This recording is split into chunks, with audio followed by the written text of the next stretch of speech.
Buenas tardes, otra vez estamos en Zona Crítica en vísperas de una conmemoración del 2 de abril cuando la Argentina hizo la recuperación de las Islas Malvinas y eso desencadenó el conflicto bélico de 1982 que determinó que Argentina volviera digamos a perder, por decirlo así, las islas. Y ustedes se darán cuenta que estamos con este tema porque estamos con Guillermo Carmona, que es secretario de Malvinas, Atlántico Sur y Antártida. ¿Es así, Guillermo? Así es. El orden de los factores no altera el producto. Malvinas, Antártida y Atlántico Sur. Así es. Él es el secretario de Estado del Gobierno Nacional y hoy la idea, en vísperas de un nuevo aniversario, que queríamos conocer, Guillermo, un poco cuál es la visión que hay en el gobierno sobre la situación actual de Malvinas y también sobre la repercusión, por decirlo así, que tiene en la sociedad argentina la cuestión Malvinas hoy. Bien, bueno. Antes que nada, gracias Rodrigo por esta oportunidad de charlar. Valoro mucho el trabajo comunicacional que ustedes llevan adelante y para mí es una oportunidad también llegar a través de ustedes a muchos comprovincianos y compatriotas de distintas provincias que siguen lo que ustedes hacen. Yo creo que está bueno, sobre todo, poner en contexto, ¿no? Y hay dos dimensiones de contexto que creo que son importantes para analizar, para responder a tu inquietud. Hay una situación de contexto histórico largo. Este año se cumplieron 190 años de la usurpación británica de las Islas Malvinas. La conmemoración fue el día 3 de enero y allí recordamos un hecho beligerante, un hecho violento. Fíjate que en general no hemos tenido un dimensionamiento de lo que ese hecho violento significó. Viste que cuando estudiamos en la primaria, en la secundaria y en la universidad el surgimiento del Estado argentino, nos enseñan, aprendemos que existieron las invasiones inglesas. Y a mí me pasa en distintos lugares, en universidades, en ámbitos de escuelas secundarias, que les pregunto por las invasiones inglesas y siempre ahí nomás sale 1806 y 1807. Pero nadie toma en cuenta que tuvimos una tercera invasión inglesa, la de 1833, que implicó el apoderamiento de parte del territorio nacional, que perdura hasta nuestros días. No identificamos ese hecho como una invasión inglesa. A veces uno lee la historia argentina y parece que los ingleses llegaron a Malvinas como extraterrestres, digamos, sin que estaban ahí desde antes. O que estaban, claro. Sí, claro. Entonces, no, fue una invasión militar. Fue una invasión militar que apresó a las autoridades argentinas que estaban en las islas, a la población argentina que estaba en las islas, las deportó.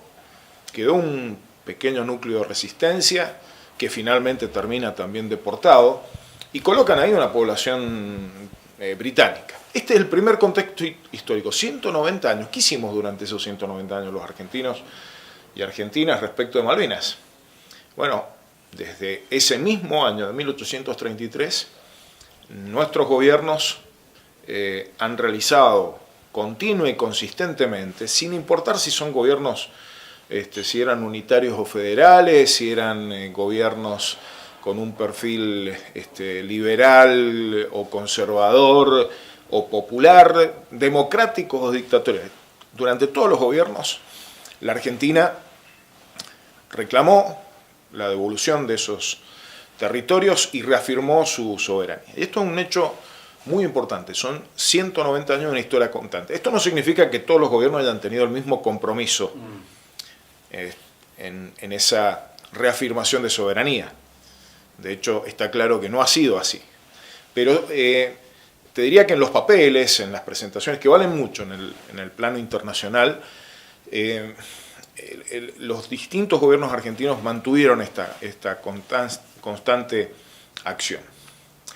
La otra cuestión de contexto creo que tiene que ver con ya el periodo más reciente, ¿no? ¿De dónde venimos y hacia dónde vamos en relación con la cuestión Malvinas?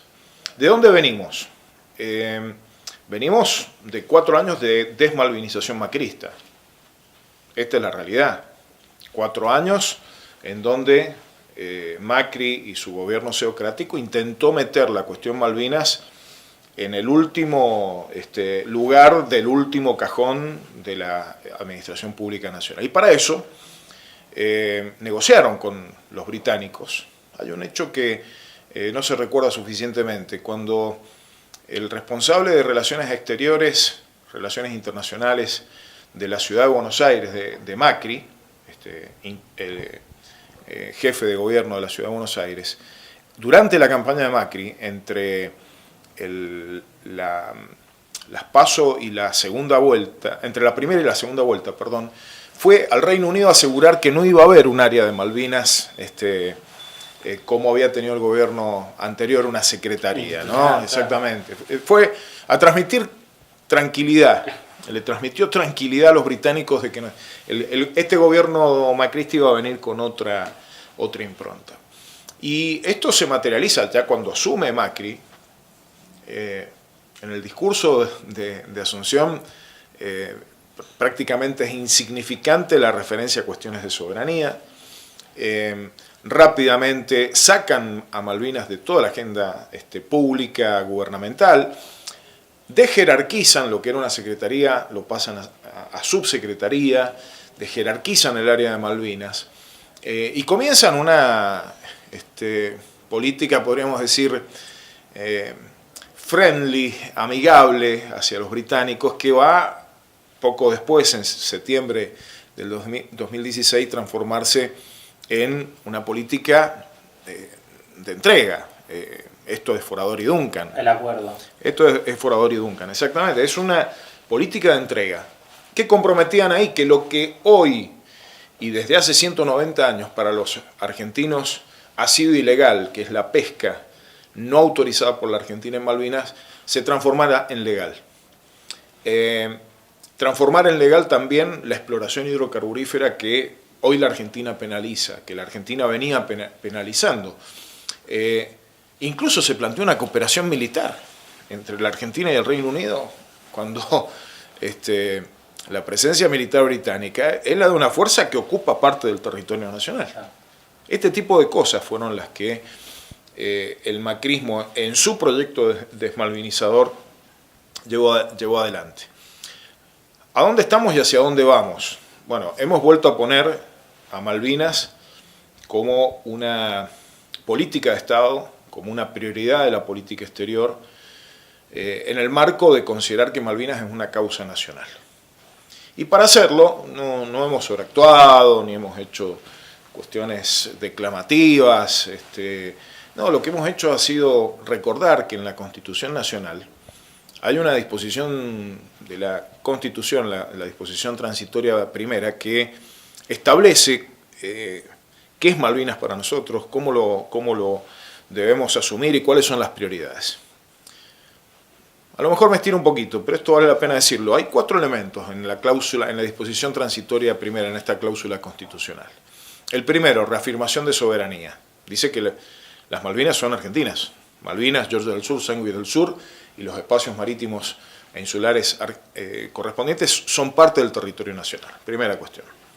En segundo lugar, la Constitución plantea que es un objetivo permanente e irrenunciable del pueblo argentino la recuperación del ejercicio pleno de soberanía. Lo dice clarito, no dice el gobierno que quiera tendrá que hacerlo, no, además dice el pueblo del pueblo argentino. Es decir, involucra al pueblo, a su gobierno, a todos los gobiernos.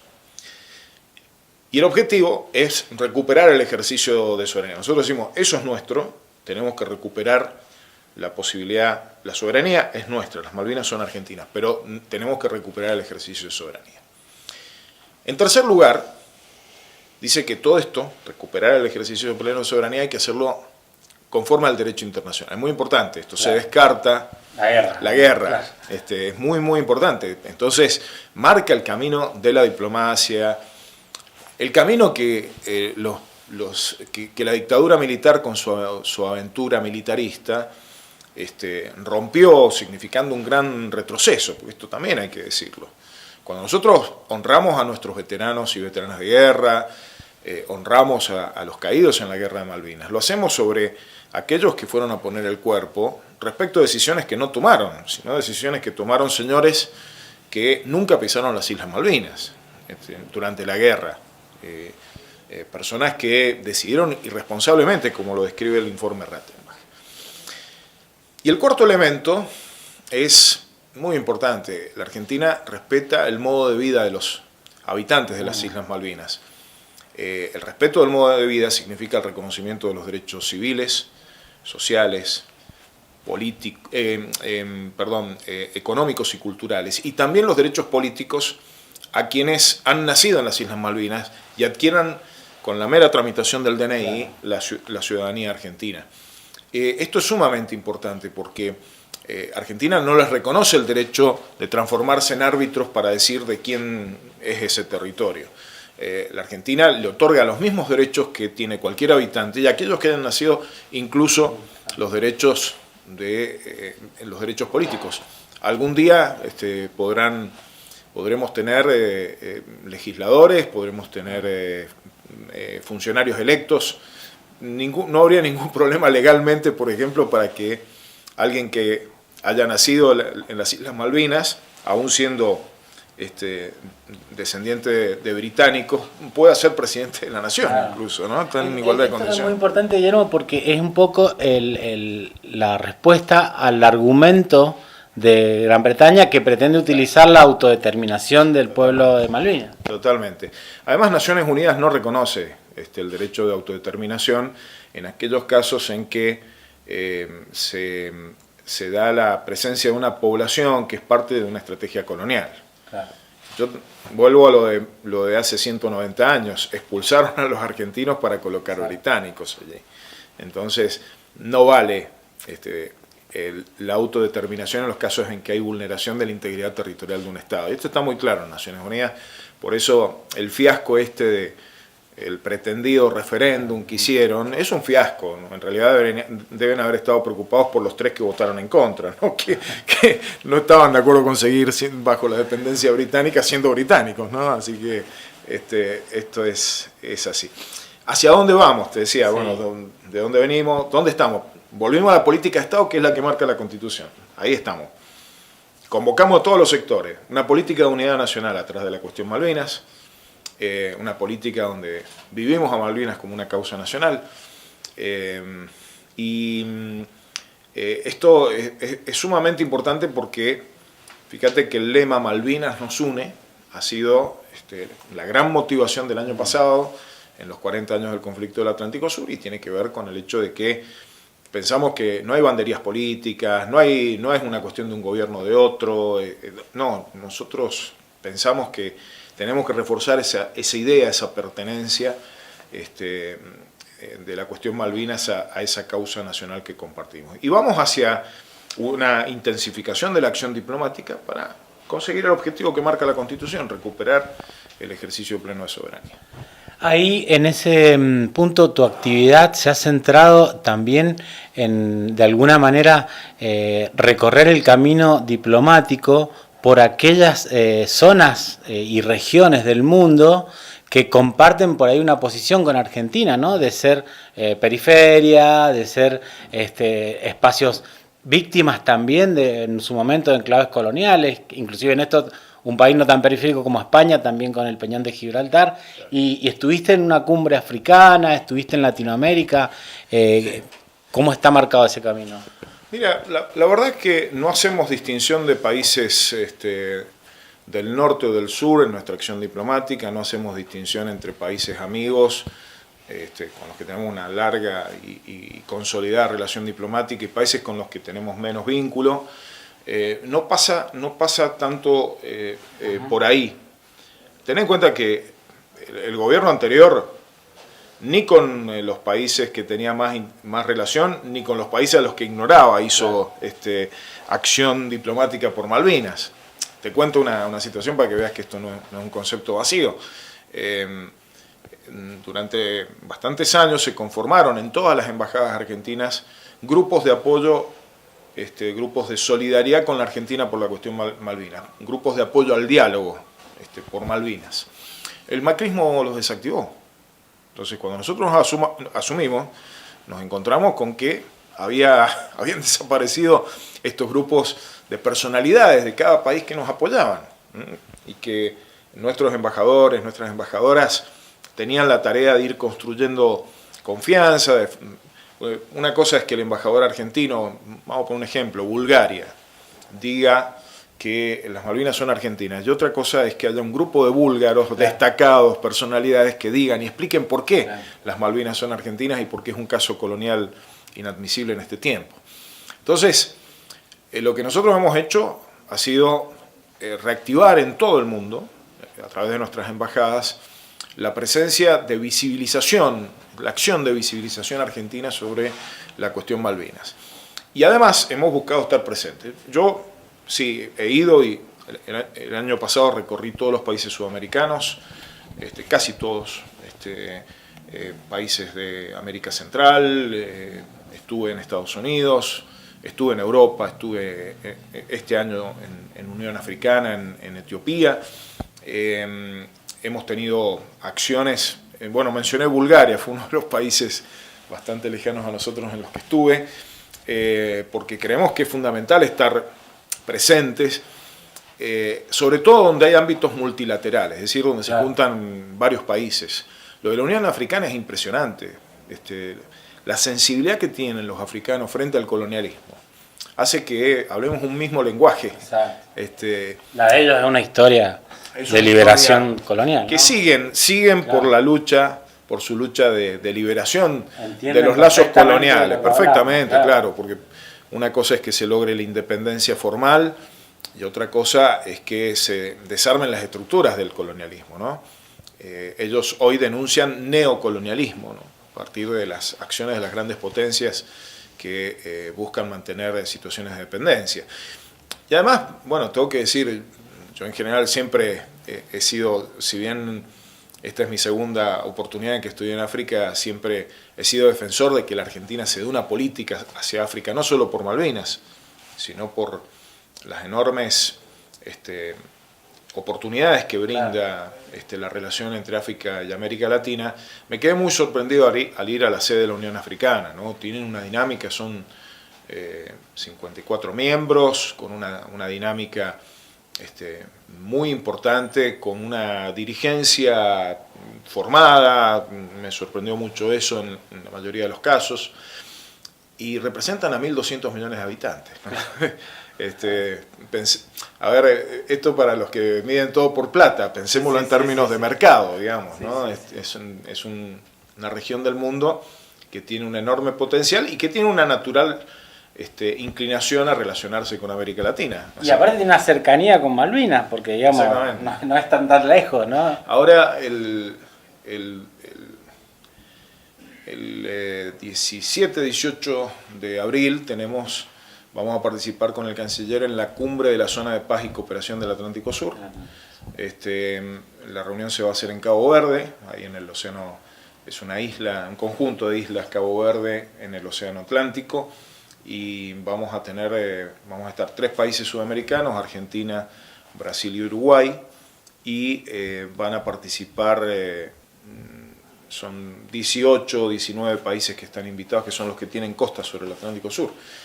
Ellos tienen una preocupación común a la nuestra, ¿no? Que los procesos de militarización, esta guerra que se expresa principalmente en los mares, no se traslade a las costas y a las áreas marítimas adyacentes a nuestros países, ¿no? Claro. En ese marco también el conflicto pesquero, digamos, es decir, que tiene que ver con el acuerdo Forador y Duncan, donde se otorgaban bajo bandera inglesa permisos a buques de un montón de países a pescar y llevarse la riqueza argentina. ¿También eso se cae con el acuerdo? Sí, Mira, ya que estamos, hablemos Sí. de ese tema, porque está bueno recordar lo actuado por el macrismo con Forador y Duncan. Pero antes que nada quisiera decirte qué es lo que hemos hecho, digamos, ¿no? Porque ha sido gran noticia que la Argentina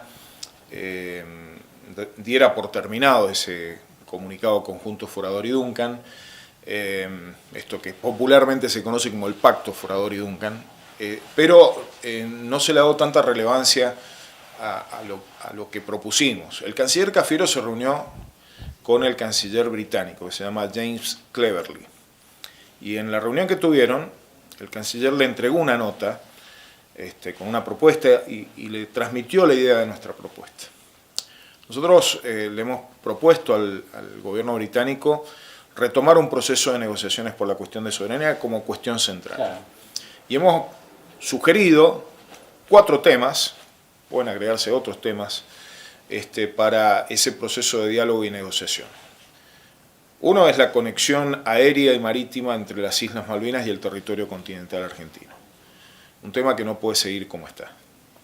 Hoy hay una reticencia británica total a que haya un vínculo efectivo entre quienes habitan las islas y quienes habitamos el territorio continental argentino. En segundo lugar se agregó, sería el tercer tema, soberanía, conexiones. El tercer tema, la situación de los isleños, ¿no? Cómo pueden acceder ellos a los beneficios que ofrece la Argentina. El Reino Unido no le interesa eso, pues no quieren que haya un vínculo entre los isleños y lo que ofrece en materia social, económica, cultural, sanitaria, educativa a la Argentina. No les interesa que haya vínculos e integración. Entonces hemos propuesto ese tema como un tema importante. El tercer tema es la desmilitarización del archipiélago. Terminar con esta situación de acciones incrementales todos los años que son verdaderas provocaciones para la Argentina y el resto de los países de la región. Y el quinto tema es recursos naturales, conservación y aprovechamiento de los recursos naturales para que cese esta acción unilateral del Reino Unido que viola las resoluciones de Naciones Unidas en apropiarse de esos recursos cuando Naciones Unidas dispone que ni la Argentina ni el Reino Unido tienen que llevar adelante acciones unilaterales en esa materia.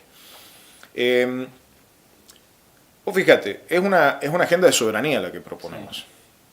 Y una de las cosas que charlábamos con el canciller cuando íbamos preparando esto es que nosotros no podíamos plantear una agenda de soberanía cuando perduraba formalmente una agenda de no discusión de la soberanía.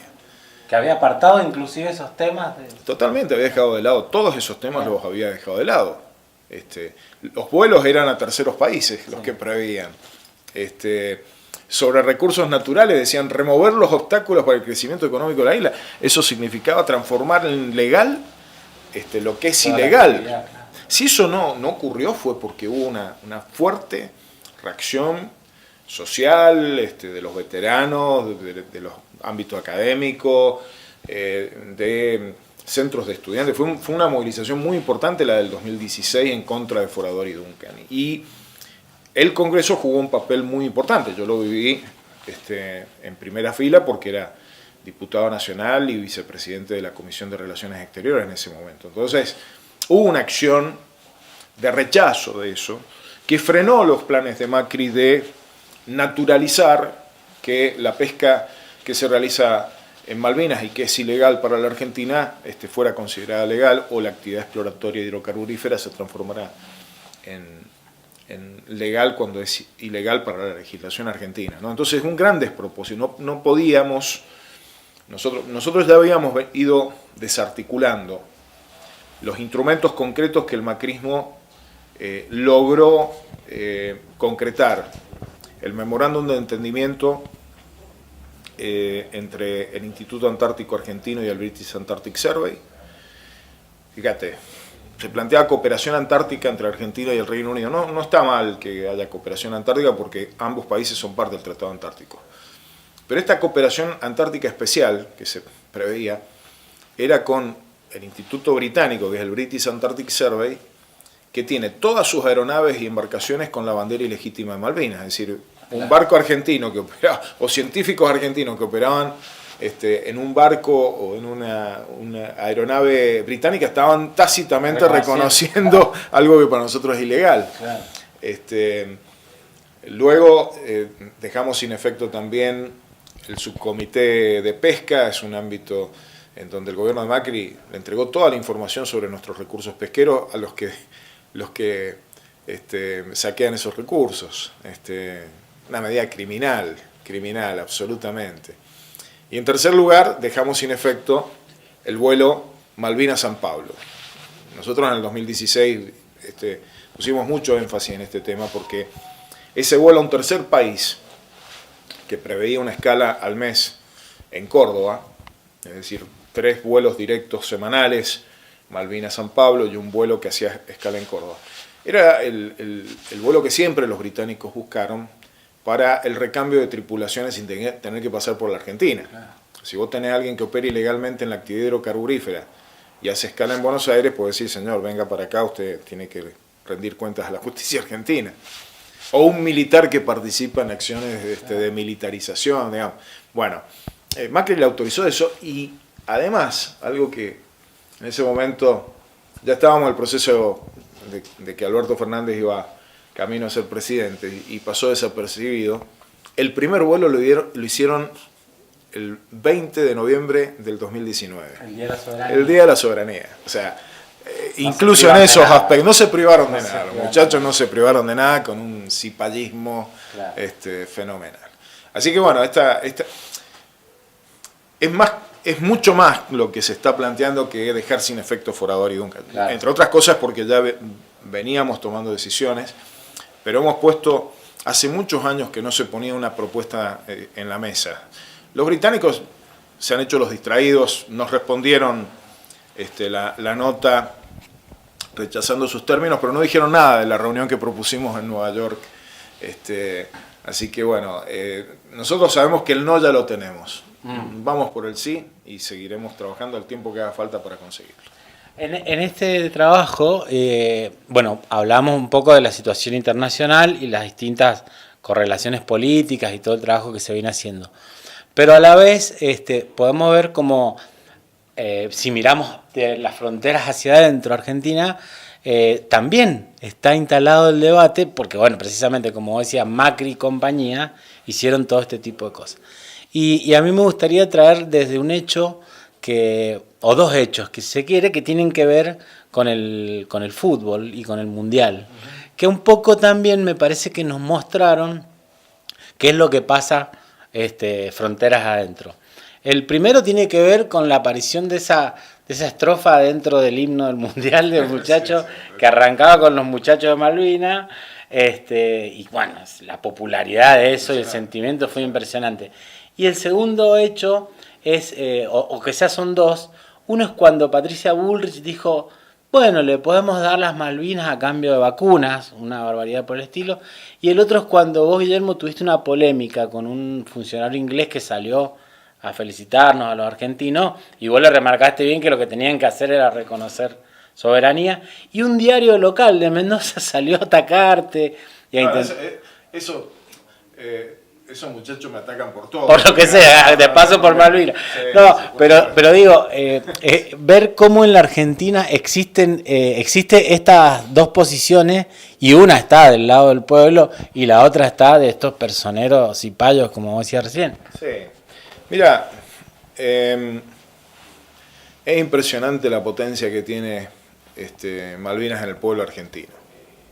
Y también es muy claro que el pueblo argentino no admite que se le apropie nadie para uso personal. Valora a quienes tienen un compromiso malvinero, pero tampoco permiten que se transforme en una cuestión partidaria.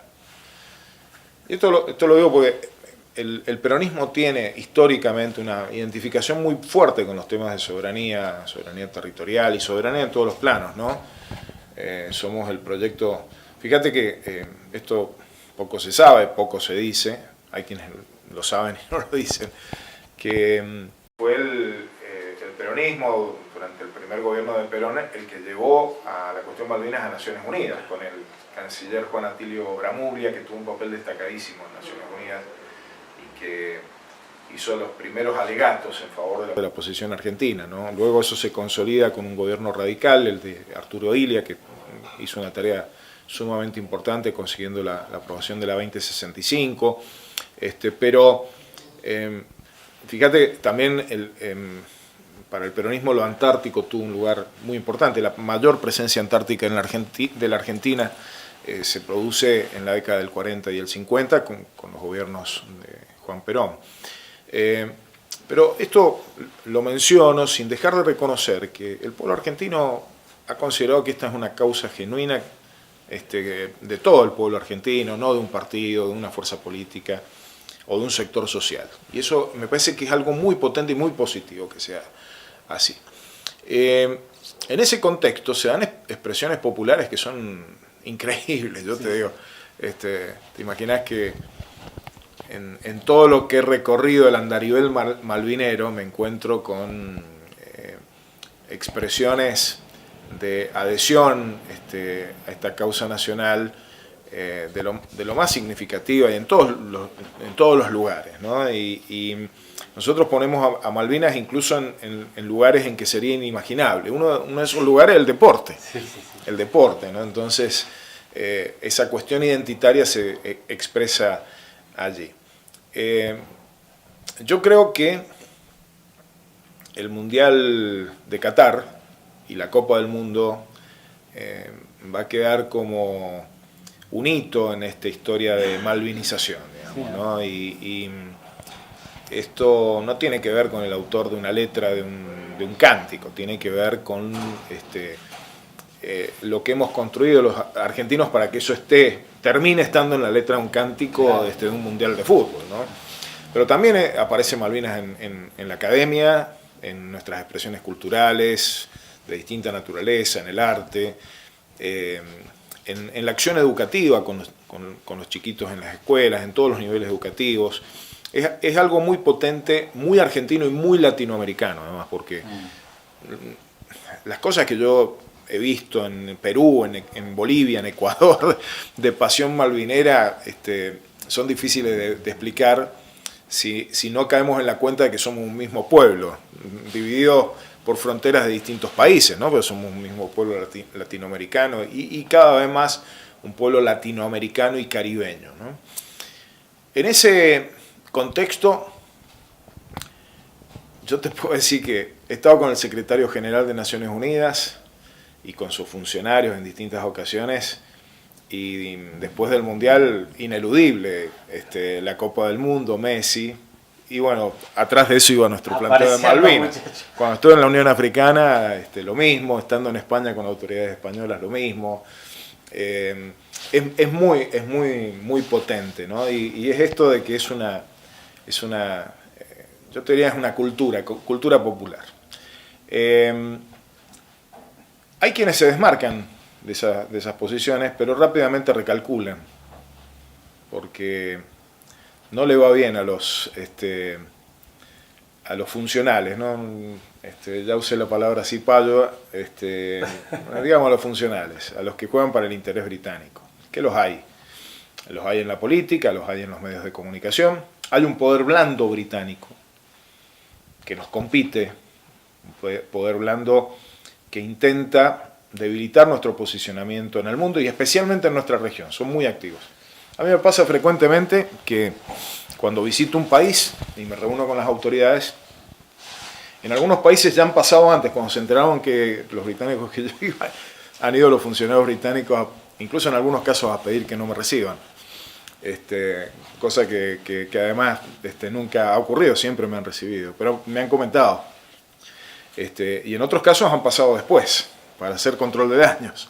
Entonces, esto hay que entender que hay una puja geopolítica en torno a la cuestión Malvinas, y que ellos tienen una política de debilitamiento de nuestra posición a través de lo que se conoce como el soft power, el poder blando, ¿no? Entonces, cuando ofrecen a estudiantes viajes a Malvinas, a conocer a los vecinos de las islas con el nombre que ellos le dan, que no son vecinos, están ocupando una parte de nuestro territorio.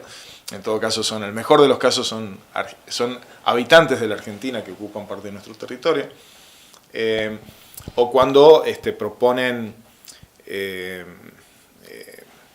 acciones, un stand en una feria en Montevideo, que pasa todos los años. Ese tipo de acciones de poder blando buscan debilitar nuestro posicionamiento. Frente a ello, nosotros tenemos que desplegar nuestro poder blando. Y en nuestro poder blando está el fútbol, están las expresiones musicales, eso que transporta, que porta nuestra cultura desde lo malvinero, es muy importante y es muy potente que lo podamos visibilizar. He pensado, es como mal dicho, la batalla cultural sí. Se está dando en este sentido, ¿no? Claro, y vos sabés que en mi barrio hay un sodero que lleva atrás ploteado en su camión las Malvinas grandes y dice las Malvinas son argentinas. Y yo pienso eso y cuando hablábamos, digo, la victoria es inevitable. Si eso es así, sí, la victoria es cuestión de tiempo, ¿no? Yo creo que es cuestión de tiempo, es cuestión de acción política y diplomática en el campo internacional. Y sobre todo, hay dos factores. Yo lo resumo en 4 condiciones. Y voy a resaltar los 2 factores que me parece que son aquellos en los que tenemos que estar más atentos. Hay una condición que es la persistencia. Si nosotros no insistimos, conocí a un ex presidente de Panamá, que se llama Aristides Rollo. Él fue, antes de ser presidente, fue uno de los negociadores de la transferencia del canal de Panamá de Estados Unidos a Panamá. Y él nos decía, la diplomacia argentina tiene que ser como un gong que esté golpeando todo el tiempo y hay que molestar al que se está queriendo adueñar de lo que les pertenece. Y eso es persistencia. Así lo consiguieron ellos, no es que lo consiguieron por alguna otro... Ocurrieron otros factores también, pero eso fue muy importante. La segunda condición es proyección austral. La Argentina tiene que ejercer soberanía en los espacios propios. Es muy importante que nuestra presencia en la Patagonia, es muy importante la presencia institucional del Estado, del gobierno, de las Fuerzas Armadas en el área austral. Es muy importante nuestra presencia en la Antártida, somos pioneros antárticos. Somos un país bicontinental. Exactamente, y eso es importante que hagamos comprender que hay una Argentina del continente americano y una Argentina del continente antártico, claro, ¿no? Y que tenemos presencia efectiva ahí, que tenemos títulos, tenemos historia, tenemos una reserva de soberanía en el marco del Tratado Antártico, ¿no? La tercera condición, que esta es clave, seguir sumando apoyos internacionales. Esto del GON tiene que ir acompañado por una acción diplomática para sumar voluntades junto a la Argentina, y en eso podemos estar mucho mejor, pero estamos bien porque hemos logrado un despliegue muy importante y naturalmente se asocia a Argentina con una causa de descolonización como es Malvinas. Y el cuarto factor, que es central, es aprovechar las circunstancias y oportunidades que brinda el escenario internacional. Generalmente los procesos de descolonización parten de fuerzas endógenas en cada país, en cada lugar donde se aspira a la independencia o a terminar con el colonialismo, pero eso se conjuga necesariamente con un proceso internacional.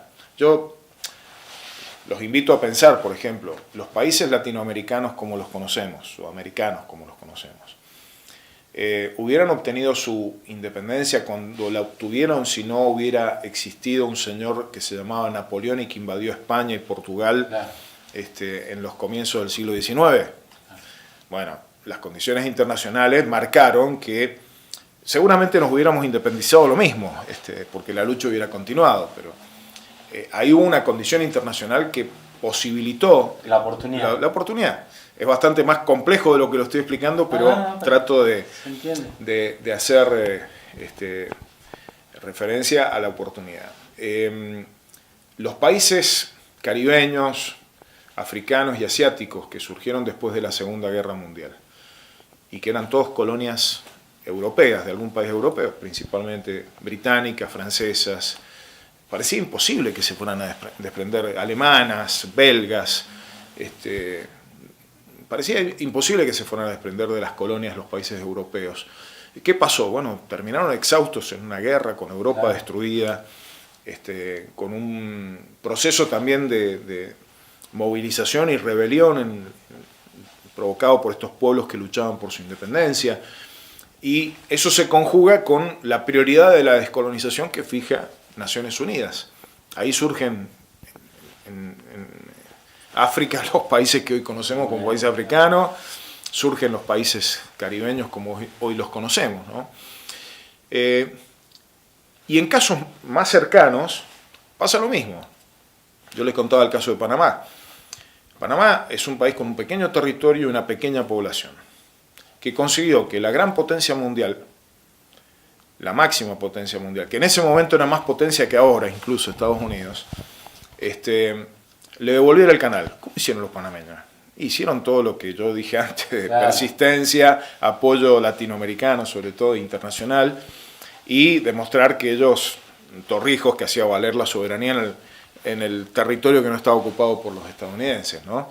Pero ocurrió algo, que es que apareció Carter. Carter provocó un cambio en la mirada hacia América Latina, pretendió provocarlo por lo menos, y allí estuvo la oportunidad de Panamá, ¿no? Es muy interesante analizarlo. ¿Sabes por qué pienso? Porque en Inglaterra hay sectores dirigentes políticos que tienen una mirada diferente sobre Malvinas, ¿no? Primero que la mayoría de los británicos no tienen demasiada idea de qué se trata esto de Malvinas, ¿no? Les parece algo lejano. Por ahí sobre todo las generaciones más jóvenes no tienen la más mínima idea de qué se trata, y ahí hay una oportunidad también para la Argentina, y los sectores que algo tienen asimilado al respecto son los que se acuerdan de Thatcher, los sectores thatcheristas, claro, ¿no? Principalmente, algunos sectores laboristas también, que tienen una lógica de poder global del Reino Unido, ¿no? Y que por eso mantienen esa posición. El otro caso, el de Hong Kong, también ofrece perspectiva interesante para el análisis de la oportunidad. Era impensable que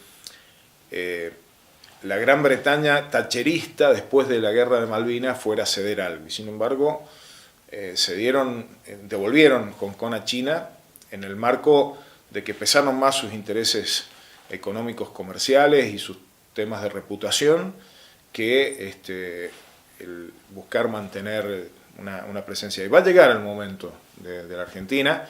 Hay que estar atento y hay que estar preparado, porque las oportunidades se te pueden pasar por frente de las narices, ¿no? Guillermo, para terminar esta parte de Malvinas, una reflexión en todo lo que vos has pasado y has visto y demás sobre los héroes de Malvinas. Ese grupo de argentinos que están ahí, uno los ve como, son casi como una bandera, ¿no? Claro. Pero que activan, ¿no? Sí, ellos tuvieron que afrontar dos guerras. La guerra de las bombas y del enfrentamiento bélico, muy jóvenes, tanto los conscriptos como los suboficiales, los oficiales que participaron. No fueron los militares de alta graduación a Malvinas, ¿no? Y una de las cuestiones que surge del informe de Rattenbach es que los militares de mayor graduación en Malvinas no estaban en las trincheras, no estaban con los colimbas o con los suboficiales, con los oficiales más jóvenes. Esto está muy claramente desarrollado en el informe Rattenbach. Sufrieron una guerra con las secuelas que produce físicas y psicológicas, emocionales. Pero además tuvieron que afrontar la guerra por el reconocimiento social, porque fueron estigmatizados, fueron dejados a un costado, fueron olvidados. Fueron uno de los objetivos del plan de desmalvinización. Entonces, son compatriotas, hombres y mujeres, la mayoría varones, pero también hay un número importante de mujeres que participaron con distintos roles en el conflicto bélico, que han desarrollado una actitud muy resiliente, y en ese sentido son un ejemplo de compromiso patriótico, no desde el patrioterismo, sino compromiso patriótico en decir, bueno, primero merecemos el reconocimiento porque nosotros cumplimos con nuestro deber profesional en el caso de los cuadros militares o cívico en el caso de los conscriptos y de los civiles que participaron en el conflicto. Pero además ellos han sido grandes impulsores de mantener la causa de la soberanía, ¿no? Entonces han reaccionado siempre muy duramente frente a los intentos de quitar ese componente de soberanía. Fíjate, incluso hay medios de comunicación, estos medios, algunos de Buenos Aires, que generan toda una épica respecto de la guerra de Malvinas y la participación de los combatientes, que se contrapone con la falta de compromiso con los temas de soberanía. Claro. Eso es muy funcional al interés británico, ¿no? Porque claro, Malvinas pasa a ser una cuestión, sí, una cuestión anecdótica de una guerra, claro, ¿no? Entonces te hablan de los aviones, de los barcos y de claro, la artillería, pero no te hablan, cuando se trata de abordar qué es lo que pasa en Malvinas, claro, transmiten la visión edulcorada del poder blando británico, ¿no? Así que bueno, son una gran referencia, hombres y mujeres que son una gran referencia y a los que tenemos muy presente en nuestra acción cotidiana. Y que entraron a la canción del Mundial. No es poco, y no por nada. Y además entrar con al lado de Maradona, Messi, con Messi, Maradona, con la tota, Diego, exactamente. El maracanazo, digo, una cosa. Guille, bueno, muchísimas gracias por traernos la palabra del Estado Nacional sobre Malvinas, que no es poca cosa, y aparte un Estado Nacional que está avanzando en esta causa. Pero también sos dirigente provincial, un importante dirigente provincial, y queremos aprovechar la oportunidad porque Mendoza está en una coyuntura bastante especial de cara a un año electoral, con un gobierno que intenta conservarse e incluso volver atrás con la figura de Alfredo Cornejo, y un peronismo que está buscando un rumbo o está de alguna manera intentando construir un rumbo. ¿Cuál es tu visión? El peronismo de Mendoza y la provincia de Mendoza, la sociedad mendocina necesitan una alternativa política para superar esta situación de deterioro que tenemos en todos los planos, deterioro institucional, una degradación de las instituciones democráticas en la provincia que es sumamente grave, deterioro económico. Mendoza está en una situación muy crítica, basta mirar lo que pasa en las provincias vecinas, incluso compararnos con las medias nacionales para ver que tenemos los peores indicadores en todos los campos. Tenemos una crisis como consecuencia de los problemas económicos, social y de seguridad muy, muy grave, una crisis educativa a partir de esta política de mano dura hacia los educadores y de desprecio por el que trabaja en el Estado de parte del cornejismo. Bueno, creo que hoy lo que hace más evidente el fracaso del proyecto cornejista en Mendoza, el proyecto de Cambia Mendoza, es que los propios integrantes de Cambia Mendoza dicen barbaridad de las políticas de Cornejo y de Suárez, ¿no? Lo de Marchi y lo de Difonso es una muestra de esa situación. Y te reitero, hay que apostar a una alternativa en el corto, mediano y largo plazo, la estamos construyendo, por eso con compañeros muy valiosos. No quiero dejar de mencionar a ninguno, pero no puedo dejar de mencionar al Rafa Moyano, a la Fer Lacoste, al Dani Gómez, al Cristian De Vito en el compañeras y compañeros muy valiosos en la acera, Rosy Muñoz, compañeros en alta montaña, en toda la provincia, en el sur de la provincia. Estamos generando una alternativa que esperemos que vaya cuajando. Son procesos que hay que vivir y que creo que van a ser sumamente positivos en el tránsito hacia el futuro. Una pregunta que no es que nos haga una predicción, pero sí te queremos decir, ¿vos crees que si se construye una opción es posible terminar con el ciclo del cornejísmo? Digamos, la victoria es posible, porque, digo, esta es algo que se discute, ¿no? Es decir, la inevitabilidad del regreso de Cornejo, ¿vos qué pensás? Estoy convencido de que es viable una alternativa política desde el peronismo en Mendoza. Tengo la inquietud, creo que muchos la tenemos, de que si llega a cuajar en este proceso electoral, en 20 días cerramos listas, ¿no? Esa es una de las inquietudes que hay. Pero el deterioro que está teniendo el oficialismo provincial genera una oportunidad de otra política, una política inclusiva, una política progresista que apunte al desarrollo de la provincia, una política con justicia social, ¿no? Ya se olvidó acá en Mendoza hablar de la necesaria justicia social, y vemos cómo crecen los procesos no solamente de concentración de la riqueza, sino también los procesos que tienen que ver con la apropiación de las cosas públicas, ¿no? Lo del Potrerillo es sumamente grave. Lo que ha pasado allí en el sur con este emprendimiento vinculado al turismo de montaña, del azufre, son síntomas, ¿no? de cómo hay quienes buscan quedarse con lo que nos pertenece a todos los mendocinos y mendocinas. Las políticas que apuntan a la desintegración social, también muy preocupante, ¿no? Que la legislatura esté dictaminando sobre quiénes son y quiénes no son comunidades aborígenes, dándole la espalda al conocimiento científico, es una muestra de primitivismo político, ¿no? Es muy grave ese tipo de cosas que están ocurriendo. Muy propio de lo peor del conservadurismo, ¿no? Eso es ir para atrás.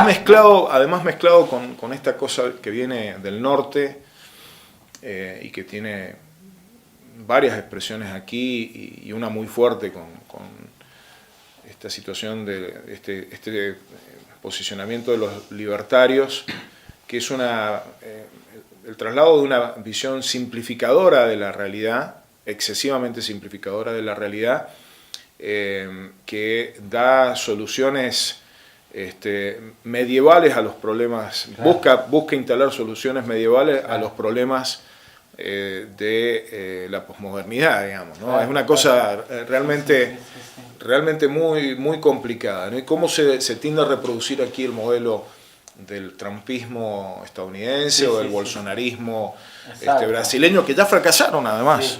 Que termina en escenarios y episodios violentos a gran escala. De desintegración social, exacto. Y de muerte y de naturalización de la brutalidad en las relaciones sociales, ¿no? Es sumamente grave. Bueno, Guillermo, muchísimas gracias, ¿no? por este tiempo.